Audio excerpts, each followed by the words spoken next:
Homemade garam masala powder அரைக்கிறதுக்கு ஒரு கடாய் வந்து ஸ்டவ்வில் வச்சுருக்குறேங்க. நான் வந்து ஸ்டவ் ஆன் பண்ணல. அதுக்கு முன்னாடி எல்லா பொருட்களையும் சேர்த்துக்கிட்டலாம். எல்லாம் சேர்த்ததுக்கு அப்புறம் ஸ்டவ் ஆன் பண்ணிவிட்டு ட்ரை ரோஸ்ட் பண்ணிக்கலாங்க. என்னென்ன இன்க்ரீடியன்ஸுன்றதை சொல்கிறேன். பிரிஞ்சி இலை வந்து 3 இதை வந்து பிச்சுட்டு சேர்த்துக்கிறேங்க. ஏலக்காய் வந்து 15 ஏலக்காய் சேர்த்துக்கிறேன். பட்டை வந்து ஒரு 5-6 துண்டு சேர்த்துக்கிறேன். 1 டேபிள் ஸ்பூன் கிராம்பு சேர்த்துக்கிறேன்.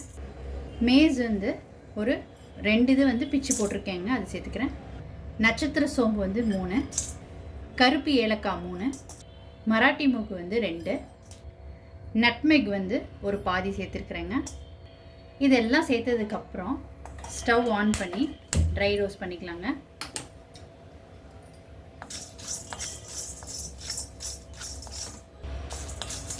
சிம்மில் வச்சுட்டு வறுத்துக்கோங்க, கருக விட்டுறாதீங்க.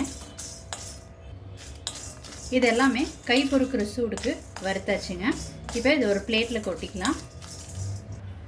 அடுத்து வந்து சோம்பு 1.5 டீஸ்பூன் சேர்த்துக்கிறேன். எல்லா பொருட்களும் நல்லா வாசம் வர அளவுக்கு வறுத்து எடுத்துக்கோங்க. இப்போ இது ஒரு பிளேட்டில் கொட்டிக்கலாம்.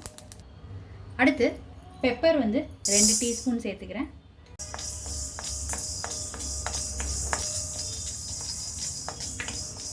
ஜீரகம் வந்து 2 டேபிள் ஸ்பூன் சேர்த்துக்கிறேன். ஜீரகம் வந்து சீக்கிரம் பொரிஞ்சிருங்க.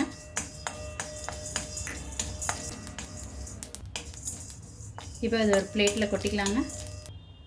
ஃபைனலாக இதில் கொரியாண்டர் சீட்ஸ் வந்து 4 டேபிள் ஸ்பூன் சேர்த்துக்கிறேங்க. எல்லாமே வந்து சிம்மில் வச்சுட்டு வறுத்துக்கோங்க. இப்போ இது ஒரு பிளேட்டுக்கு மாற்றிக்கலாங்க. கரம் மசாலா பவுடருக்கு தேவையான எல்லா பொருட்களும் வந்து ட்ரை ரோஸ்ட் பண்ணி எடுத்துக்கிட்டாச்சுங்க. நல்லா அரோமா வர அளவுக்கு எல்லாமே வறுத்து எடுத்துக்கோங்க. இது நல்லா ஆறட்டும். ஆறுனதுக்கப்புறம் சின்ன ஜாரில் சேர்த்துக்கிட்டு பவுட்ரு பண்ணிக்கலாம். இதெல்லாம் நல்லா ஆறிடுச்சு. இப்போ ஜாரில் சேர்த்துக்கிறேன். கரம் மசாலா பவுடர் ரொம்ப சூப்பராக அரைச்சி எடுத்துக்கிட்டாச்சுங்க. சின்ன ஜாரில் சேர்த்துக்கிட்டிங்கன்னா நல்லா ஃபைனாக அரைப்படும். நல்ல ஒரு வாசமாக எந்த கலப்படமும் இல்லாமல் அருமையான கரம் மசாலா பவுடர் வீட்டில் அரைக்க முடியுங்க. அதனால் நீங்களும் கண்டிப்பாக ட்ரை பண்ணி பாருங்கள்.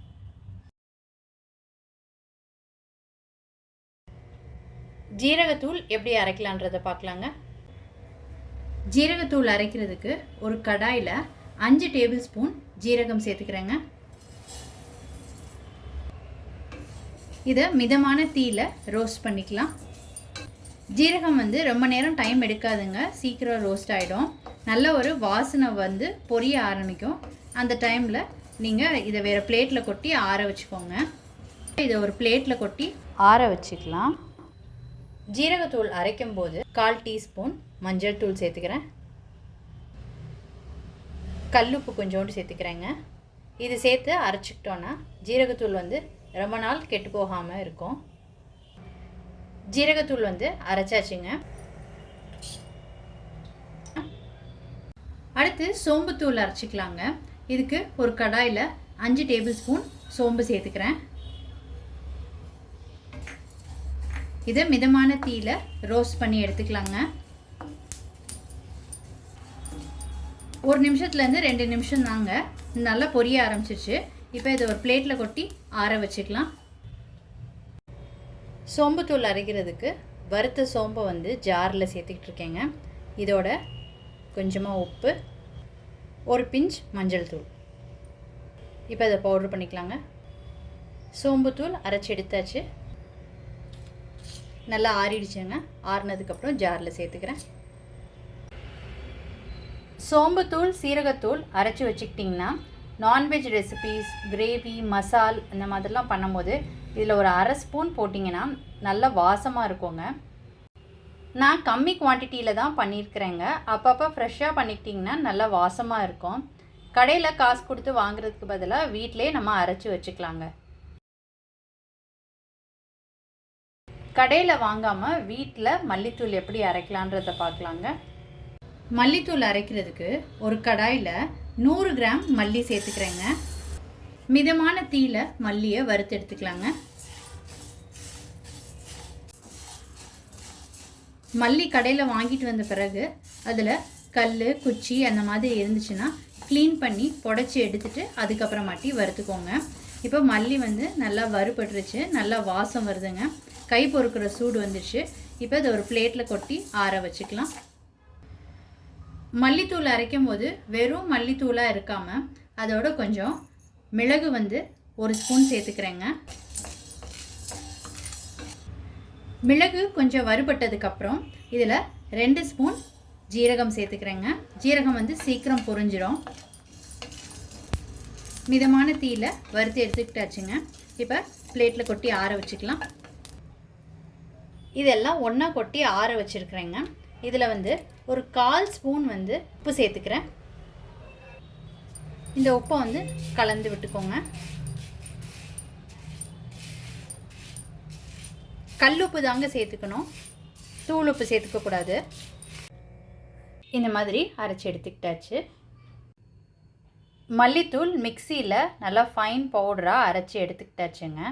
மல்லித்தூள் கடையில் வாங்காமல் வீட்டில் சுலபமாக கம்மியான நேரத்தில் அரைக்க முடியுங்க. நீங்களும் ட்ரை பண்ணி பாருங்கள்.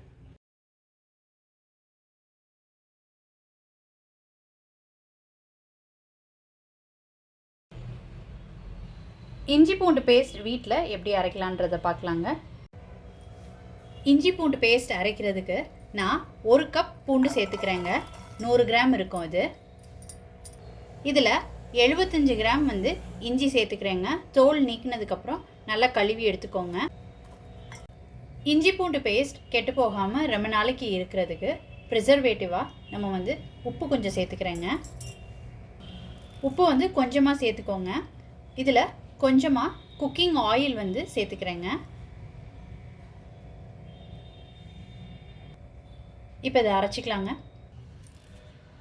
கொஞ்சம் கூட தண்ணி சேர்க்காம இந்த மாதிரி அரைச்சி எடுத்து வச்சுக்கோங்க. இஞ்சி பூண்டு பேஸ்ட் ரெடி ஆகிடுச்சுங்க. அரைச்ச இஞ்சி பூண்டு விழுத கிளாஸ் பாட்டில் இல்லை பிளாஸ்டிக் பாக்ஸில் ஸ்டோர் பண்ணி ஃப்ரீசரில் வச்சுக்கோங்க. நீங்கள் எப்போ இஞ்சி பூண்டு பேஸ்ட் யூஸ் பண்ணாலும் 1 ஸ்பூன் போட்டு இஞ்சி பூண்டு பேஸ்ட் எடுத்துக்கோங்க. ஃப்ரீசர்லேருந்து ஒரு 10 மினிட்ஸ் முன்னாடி எடுத்து வச்சிங்கன்னா கொஞ்சம் சில்னஸ் கம்மியாயிடுச்சுன்னா ஈஸியாக எடுக்க முடியுங்க. உங்களுக்கு ஃப்ரீ டைம் கிடைக்கும் போது இந்த மாதிரி அரைச்சி வச்சுக்கோங்க. கடையில் வாங்குறதுல ப்ரிசர்வேட்டிவ்ஸ்லாம் போட்டிருக்கிறதுனால யூஸ் பண்ண முடியாது. நீங்களும் இந்த மாதிரி ரெடி பண்ணி வச்சுக்கிட்டிங்கன்னா ரொம்ப ஹெல்ப்ஃபுல்லாக இருக்குங்க.